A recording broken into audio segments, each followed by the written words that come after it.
بسم اللہ الرحمن الرحیم۔ معزز سامعین السلام علیکم ورحمۃ اللہ وبرکاتہ۔ آج ہم اس مسئلہ پر گفتگو کریں گے کہ یہود و نصارہ اور دیگر بد مذہب جو لوگ ہیں ان کو سلام کرنے کے اندر کیا ہمیں پہل کرنی چاہیے یا نہیں، اور اسی طرح اگر وہ سلام کر دیں تو ان کا جواب کس طرح دیا جائے۔ تو آقا کریم علیہ الصلاۃ والسلام آپ کا فرمان عالی شان آپ کو سناتا ہوں۔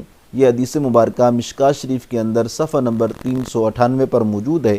الفاظ یوں ہیں: عن ابی ہریرہ قال قال رسول اللہ صلی اللہ علیہ وسلم لا تبدؤوا اليہود ولا النصارى بالسلام۔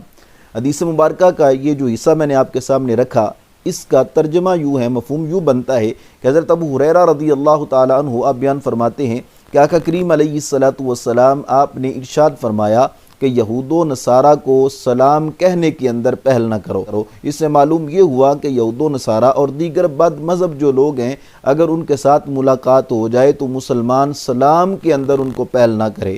اور رہا دوسرا مسئلہ کہ اگر وہ سلام کر دیں تو ان کا جواب کس طرح دینا ہے، تو آقا کریم علیہ الصلاۃ والسلام کا فرمان عالی شان آپ کے سامنے رکھتا ہوں، جس سے اس مسئلہ کی وضاحت ہو جائے گی۔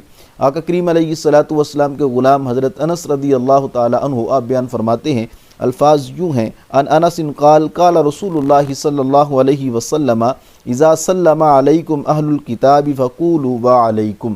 جس کا مفہوم یوں ہے کہ حضرت انس بیان فرماتے ہیں کہ آقا کریم علیہ الصلاۃ والسلام آپ نے ارشاد فرمایا کہ اہل کتاب میں سے اگر کوئی تم کو سلام کہے تو صرف وعلیکم کہو، یعنی لفظ سلام کا آقا کریم علیہ الصلاۃ والسلام نے ذکر نہیں کیا۔